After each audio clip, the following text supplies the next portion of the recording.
Hello दोस्तों, नमस्कार।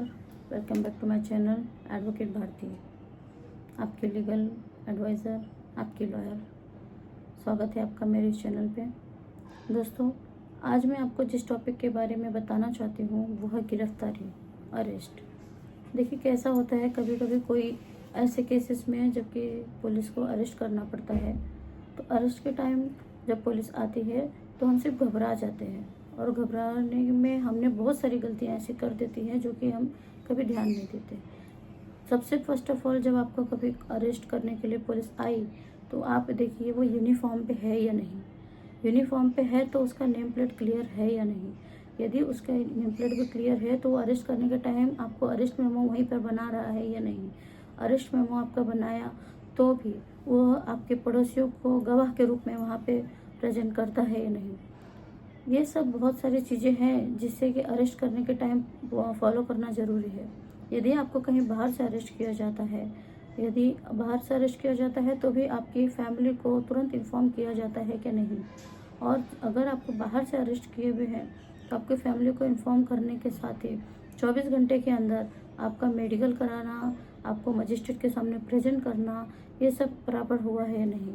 कैसा है कि बहुत सारी चीज़ें हैं जो कि लोगों को पता नहीं होती है, और नहीं पता होने की वजह से उनको किसी भी हालत में कहीं से भी अरेस्ट कर लिया जाता है।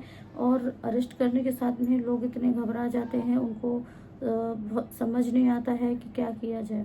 यदि आपके साथ ऐसा कुछ होता है या फिर आपके जान पहचान में, रिश्तेदार में, या किसी भी फ्रेंड के साथ में इस तरह से अगर उसी की गिरफ्तारी होती है तो उसे मैंडेट प्रोविज़न जो है वो जानकारी उसे होनी चाहिए, और उसे कोर्ट में बोलना है। आपको कोर्ट में बोलना है। यदि आपको अरेस्ट किया भी जाता है तो आपको कोर्ट में बोलना है। डीके बसु केस में उस जो अपने को गाइडलाइन दी गई है उस गाइडलाइन के हिसाब से हमारे साथ अरेस्ट करने के टाइम से लेके अभी तक कुछ वो सब चीज़ें फॉलो की गई हैं या नहीं। कैसा होता है, कभी कभी आयोग बोलते भी हैं कि हम आपकी बेल होने नहीं देंगे, आपकी बेल सुप्रीम कोर्ट तक होने नहीं देंगे। लेकिन क्या होता है, हाई कोर्ट में ही या फिर निचली अदालत में भी आपका बेल, हाई कोर्ट में या तो सेशन कोर्ट में ही आपकी बेल हो जाती है। लेकिन उसके लिए कैसा है कि आपको जानकारी होनी जरूरी है कि आपको अरेस्ट करने के टाइम ये सब चीज़ों के फॉलो किया गया है या नहीं। और कोर्ट में आप बोलिए, आप कोर्ट में खड़े हैं तो आपको भी अधिकार है बोलने का।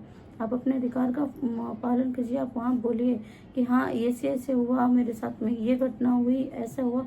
और जितना सबूत है, जितनी सच्चाई है, आप सब बोलिए।